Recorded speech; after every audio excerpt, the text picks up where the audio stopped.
What's up? It's me, your girl, Nikki. I'm back. Sorry this video took so long. Oregon got hit with like a really crazy heat wave and pushed back all of my content creation in general. So this took a little bit longer than I was planning. You might also notice that my hair is brown. I dyed my hair brown. Don't freak out. It's me. I promise. I promise. So I've been so excited to film this video to talk about A Court of Mist and Fury. Whew. Where do I start? I couldn't put this down. It was so good. A Court of Mist and Fury takes place after A Court of Thorns and Roses, where Feyre goes on this crazy adventure with Tamlin and rescues him. And I have a video previously. You can go check that out if you want to see what I thought about A Court of Thorns and Roses. So this takes place after. So basically what's going on in the beginning is we find out that Feyre and Tamlin are engaged, but they both have PTSD. And so it's kind of how things unfold from there. That's about as much as I can talk about it without getting into spoilers. So here's your big fat spoiler warning. Spoiler warning ahead, okay? Here we go. So like I said, we start off finding out that Feyre and Tamlin are engaged. And so you think like, yeah, they're getting their happily ever after, you know. But no, not really. They're both severely affected by PTSD. They're both having nightmares. Feyre's throwing up constantly, imagining that she's still in Amarantha's grasps. And so is Tamlin. They're not even sleeping in the same room. They are still banging. So at least there's that. They're still connecting physically. The book talks about several times how Feyre is slimming, she's not eating, she's puking, she's not painting anymore. She's just unhappy in general, and Tamlin isn't really there for her because he's also dealing with his own PTSD issues. And while they both are suffering from all of these haunting nightmares and puking and stuff, we meet this character, Ianthe. That's what I've been calling. That's what I called her in my head. Ianthe, whatever. Ianthe is kind of like Feyre's puppeteer. She's always on Feyre's arm, making sure that she is not seeming as depressed as she is. She seems sketch. She seems very sus. Ianthe's sus. It's been 3 months since they have left from under the mountain. If you recall, in A Court of Thorns and Roses, Feyre made a deal with Rhysand to have to go and spend 1 week with him every month in the Night Court, but he hasn't made her do that. In fact, he hasn't been around at all. There's been nothing from him. You haven't heard from him at all. She hasn't gone to Night Court in 3 months, so she kind of just like, oh, I'm off the hook, you know, this is cool. Feyre's wedding day approaches, and everything has been planned by Ianthe. Like, Feyre had like nothing to do with it. And Feyre basically hates everything. Feyre hates the dress that she's made to wear. Feyre hates that there's red rose petals because the red rose petals are reminding her of blood. Basically, she's hating everything. So she is just going into full-blown like panic attack. Just, no, God, please get me out of this. And lo and behold, who crashes the party? Rhysand shows up. Hooks arms with her and is like, come on, little lady, let's get out of here. And Tamlin's like, no, stop. What? Stop it. He's like, Rhysand, stop. You're ruining my wedding. And Rhysand is like, I don't fucking care. So they dip. So now Feyre is in the Night Court with Rhysand for 1 week. The Night Court is beautiful. How I imagined it was this kind of stone castle because it's set like in a mountain, but at the very top. It's got these open windows with flowing like purple curtains, and it's warm, and there's just beautiful stars, and it like kind of smells like lavender. She also gets Night Court clothes, and Night Court clothes are like a cute little crop top that like matches with her pants, and it's like sheer, and she feels like empowered and cute. And I'm like, dang. While she's there, Rhysand starts teaching her to read and to write. And also we find out that when Feyre was revived, because she technically died under the mountain and was revived by all of the fairy lords, she got a little bit of their power. So one of the powers that she obtained was being able to do these like mental shields. So Rhysand is teaching her to read and write, and also to work on those mental shields so that people can't dig around in her brain like he does. So she starts learning how to do her mental shields, how to read, how to write, and he really doesn't do anything like terrible to her. She eats nice food. She's learning all these new skills, and overall, the night court is a pretty good experience. This is also where we meet Mor. Mor is easily one of my favorite characters. She is Rhysand's cousin, and they describe her as being like short and blonde and just sassy as hell. I just related to Mor. She was just very fiery, very cute, and I loved the way that she treated Rhysand. I loved the way she treated Feyre, so she quickly became one of my favorite characters. So her first week at Night Court ends, and she goes back to the Spring Court, and Tamlin has just like thrown a fit. He's messed up the house. He's really upset. He was stressed the whole time. He sits her down, and she wants to be like, oh my god, you know, like, baby, I missed you, like, let's hold each other. And he's like, no, you need to tell us everything you learned at the Night Court. So she's like, damn, you know, like, she sits down, she tells him everything that she learned. They're having a conversation in her painting room, and Tamlin loses his shit and like explodes and sends like paint flying everywhere and like breaks things and stuff. And Feyre is just like, what is going on? Like, this is the first time we see Feyre like actually kind of scared of Tamlin and what he's turning into. So she's going back and forth between the Night Court and the Spring Court for a few months. She goes to the Night Court for the week, and she gets, you know, hang out with Mor and Rhysand, and she's learning to read and write and use her mental shields, and it's just like, you know, learning how to like use all these new things that she's acquired in her brain. And then she's going back to Spring Court, where she's being locked up and sad, and Tamlin's just kind of like being really possessive and crazy over her, and she's still, you know, having nightmares and puking and stuff. And then one day she's like begging Tamlin to let her join him on, like, he's off to go on like a quest, you know, they're out to do something, him and Lucien, and she's like, I want to go, like, I need to get out of this house, please. She's like begging, and she's like, I never beg like this, but she's begging, like, please let me go. And he's not having it, and she's like, no, I'm going. And he's like, don't even think about it. And he traps her in the house. Him trapping her in the house causes Feyre to have a total meltdown.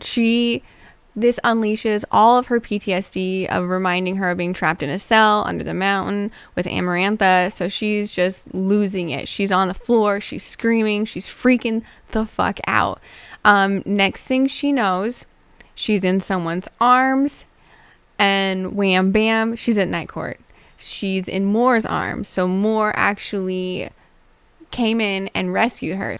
So now she's in Night Court, and it's not like her scheduled week, and Rhysand is like, you know, you can be here as long as you want. I don't know what's going on, but I could feel through the bond that they had that she was freaking out and she needed to be saved. So he brings her to Night Court, and he's like, let's show you around. So we find out that there's this town, Velaris, and it was completely untouched by Amarantha.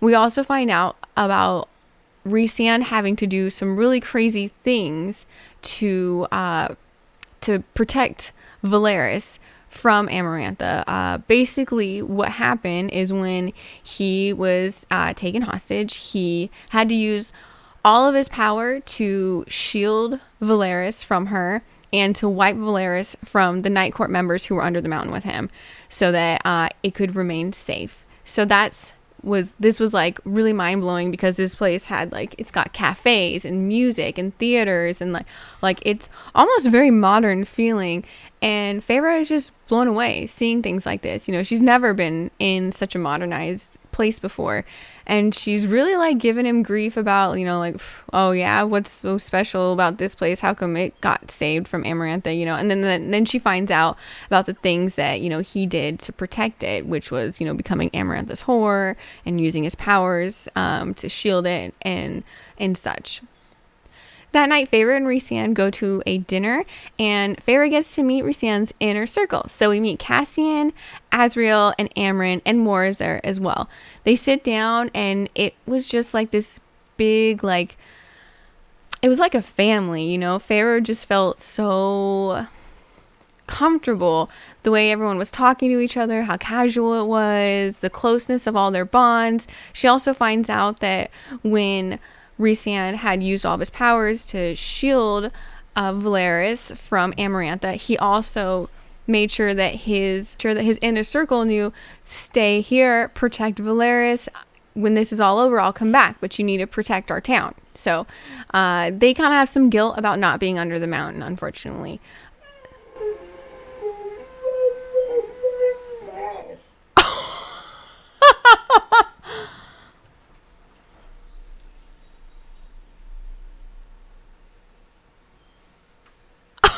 Oh my god. So she's getting to know Asriel and Cassian and Amren.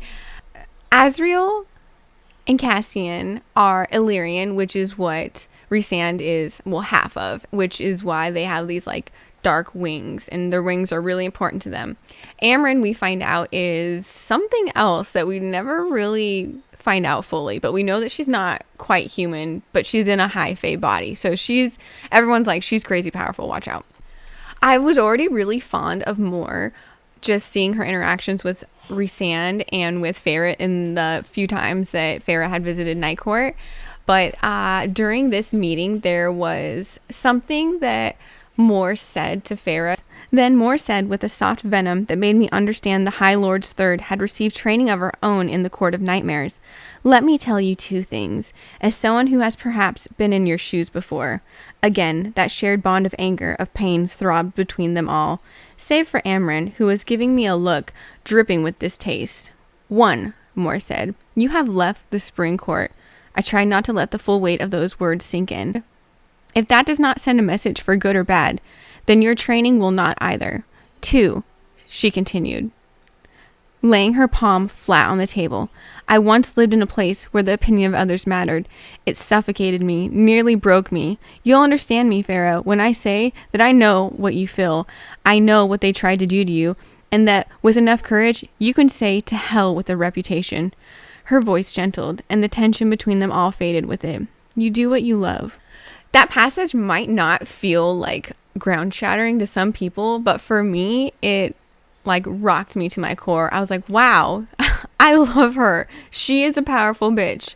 Side note, my wonderful friend Pixie, who let me borrow the book, asked me to keep her updated. I was reading it, and I told her after I read that specific part, oh my god, I love Mor. And this is what she said. Maybe that's why I love her so much. Thank you, Pixie. I love you. After this dinner, and after seeing how everyone gets along, she decides that she's going to join them in their fight against the King of Hybern, who is trying to invade and break down the wall and basically kill and enslave humans. And they're trying to fight against that, which is part of the reason we find out that Rhysand was teaching her to read and the mental walls, because he's like, you're a bad bitch and we need you on our side. There's this part later on where they have to go to a bone carver to get answers about this cauldron, which is a powerful weapon that Hybern is using to fight them. So they go to this bone carver, and it's really creepy. It's under this mountain, and she's kind of freaking out about going under the mountain. And they see him, and apparently he appears differently depending on who's looking at him. So Feyre saw him actually as a little boy. That whole scene was very creepy. Later, she goes to a weaver. She goes in there, and it gives me like super Hansel and Gretel vibes. She ends up escaping through the fire escape and using her power to like whoop the weaver's ass. But it was really sketchy, but it was also another demonstration of how powerful Feyre is. So the other half of this book that they're looking for to fight the cauldron is in the human world, guarded by human queens. They are able to get a hold of some human queens who agree to meet them at Elaine and Nessa's house. And Elaine and Nessa were not very happy about it at all. The whole meeting was very like uncomfortable for everyone involved, except for Cassian and Nessa were kind of like hate flirting. But not only was the meeting uncomfortable, but the human queens were just straight up like rude bitches. They suck, and they don't really care if Hybern invades because they're far enough away that they're like, it's not going to affect us. Then we go to the summer court for the first time, and everyone's just like flirting with everyone. It's like a big jealousy. There's just like everyone's jealous, everyone's flirting. I don't think anyone actually bangs anyone, but they do end up being able to get the other half of the book. They decide to go to Nightmare Court, and we find out that Moore's family is actually the ones that are in charge of Nightmare Court. They all still bow down to Rhysand. He's still the High Lord of all of it, but they keep all the evil, nasty people in Nightmare Court where they're like happy to stay. But Nightmare Court has this truth orb they have to get. So they go down to Nightmare Court and put on this big show, and it is like like dry humping him. They're just putting on this big like sexy show, and just to like distract everyone, while I believe Moore goes and stole the truth orb. I couldn't imagine being someone in that court being like, do they know we're here? Do they know we can see them? I can see you. Can you see me? Can they see us? Damn, I hope they just bang already. Then there's this event, and there's all this starfall that's happening, and Feyre gets dressed in this beautiful dress that's literally made of starlight, and they go, and all these stars are like falling, and Feyre's like, let's go downstairs and dance with everyone. They were all down there dancing, and she was like, let's go, you know, we're gonna be going to war soon, so like, let's go down there and dance with our friends and have a good night. So while they're waiting to hear from the human queens, Feyre's doing all this training. She's starting to actually master all these different gifts that she was given from all the different High Lords when she was basically resurrected. During that training, Lucian shows up, and he's like, guess who's back, bitch? It's me, and you're coming home. Feyre ain't having it. I'm one of them now, bitch. Like, step back.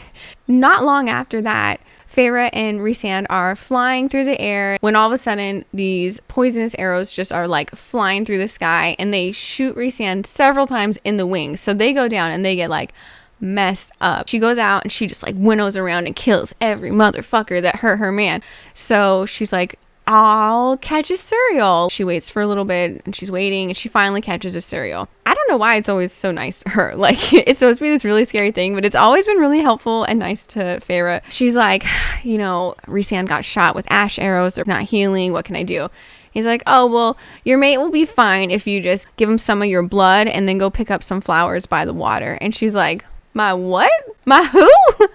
My what? Rhysand and Feyre are mates, and she didn't know. The serial also tells her that Rhysand has known and not told her. So she heals Rhys, and then she's like, we're mates? Pissed. But they get back to where everyone is, and she just throws him in the mud in front of Moore, and she's like, get me out of here right now. And Moore's like, okay. So Moore grabs her and winnows her to this secluded cabin, and she's like, you know, I'll come check on you if you should be fine here. Like, you can chill and hopefully figure out like why you're so pissed and stuff. So I'll be back. Here you go. So she leaves her in this cabin. She's been in the cabin for a few days, and she started painting again. She's painted all over the cabin, kind of trying to come to terms with things, and decides she really wants some real answers. Just in time, Rhysand shows up, and this is where we find out a bunch of things.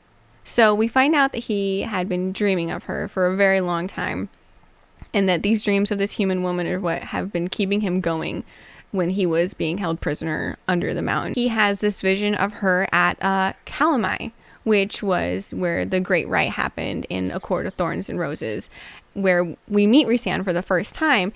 And the first words he says to her now kind of hit even harder, knowing that he'd been dreaming about her. His first words when he finds Feyre are, there you are. I've been looking everywhere for you. And he really had been. There's this big scene where Feyre accepts the mating bond. They just like bang in the cabin for a long time. They're getting down and dirty for a while. So after all the banging, they go back to Velaris and are trying to plan their attack on Hybern, because now they have both sides of the book. But what happens is Velaris is attacked. All these adders, and they're destroying and killing people, and Amren and Cassian and Azriel and Feyre protect it because Rhysand had left on business. And Feyre like goes hard. She's summoning like water wolves to attack people, and she actually gets to attack and kill the original adder from under the mountain that tormented her. And she's like punching him. She's like, this is for Rhys, this is for me, this is for Claire. And she's just like wailing on them until he finally dies. So Rhysand gets back, and they're just trying to like do cleanup damage after they've killed all the adders that attacked. And they're like, well, obviously everyone knows about Velaris now. We need to heal up, and then we need to go. So they take off to go and attack Hybern. They get there, and they're like, wow, we are infiltrating this like super easily. Well, it was almost too easy, because it was it was a trap. It had been set to let them in and then trap them inside. No shit, that's what a trap is. Anyways, we find out that part of the trap was set up by Tamlin. Tamlin has been working with Hybern because he made a deal to let Hybern in his lands and show him where all the holes are in the wall so they can break it down easily as long as he gets Feyre back. So he sold out all of Printhia basically just to get Feyre back. What a piece of shit. But not just Tamlin and Lucien and Ianthe, it was the human queens, because once they found out about Velaris, they went and told the king so they could attack it. So the human queens are there. They want to use the tub to be immortal. They want the cauldron. They want to use the cauldron to become immortal. So what do? Oh, they brought some humans to test it on. And what humans would it be better to test on other than, I don't know, Feyre's sisters? So Feyre's sisters are there. And we find out that it was Ianthe who suggested that they use Feyre's sisters as test subjects. So it just keeps getting better. So Feyre's sisters get dunked into the hot tub immortality and come out as hot, sexy, immortality Twitch streamers. And both of them survive it. But when Elain comes out, Lucien is like, I'm a tier 3 sub to you, girl. You're my mate. He just says that. He's like, you're my mate. And everyone's like, what the? At this point, I'm wondering if Cassian is going to be like, you're my mate too, mate, to Nessa. But that doesn't happen. Kind of surprised it didn't, but anywho. So Feyre gets this like surge of power, and she's able to just like, she sets out this huge, crazy, bright white light, and it breaks whatever is trapping them in Hybern's castle. But he doesn't know. Only she knows. She decides that the best way to go along with this is to play along with Tamlin and to go with him and pretend that she's been under this like spell of Rhysand's. So she's like begging the king, like, break my bond, please break it, oh my god. And I was really sad. I was like, no, don't break the bond, please don't do that. But he breaks the bond. So he breaks the bond, but he breaks the bond that they made under the mountain and not the mating bond. So they're still mated. Rhysand at first is like, no, what the hell, no. But then he figures out what's going on. So he grabs his friends and they winnow out of there because Feyre broke down the shield so they could go. So Feyre's like, oh my god, Tamlin, thank you for saving me. And Lucien is not buying it. He's like super sus. I was kind of confused at this part. I was like, why is the king letting everyone leave now? Like, he's like, okay, peace out. Like, have a good time, guys. Enjoy each other. You know, everyone enjoy everyone. Bye. So what we find out in the last few pages is that the bargain tattoo is gone, but she has a secret hidden tattoo on her left hand because a few days before they infiltrated the castle, they went and had like a marriage. Maybe more than a marriage, but it kind of sounded like a marriage. They went and had like a wedding, and she is officially the High Lady of the Night Court. So she let herself go with Tamlin and them because she's gonna get revenge and she's gonna bring these bitches down. I loved this book. I love Feyre's growth.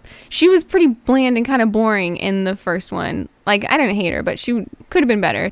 I've got so many questions. Like what's going on with the sisters? What's Rhysand doing? How is Feyre acting with Tamlin? How is Rhysand going to get her back? And yeah, I have a lot of questions for the next book. I'm also excited for the new ships, like Elain and Lucien, Cassian and Nessa, maybe Mor and Azriel. If you have a favorite ship, let me know down in the comments. Thank you again for watching. If you enjoyed this, definitely leave a like and comment and subscribe and do all the things. I'll see you next time. Okay, bye.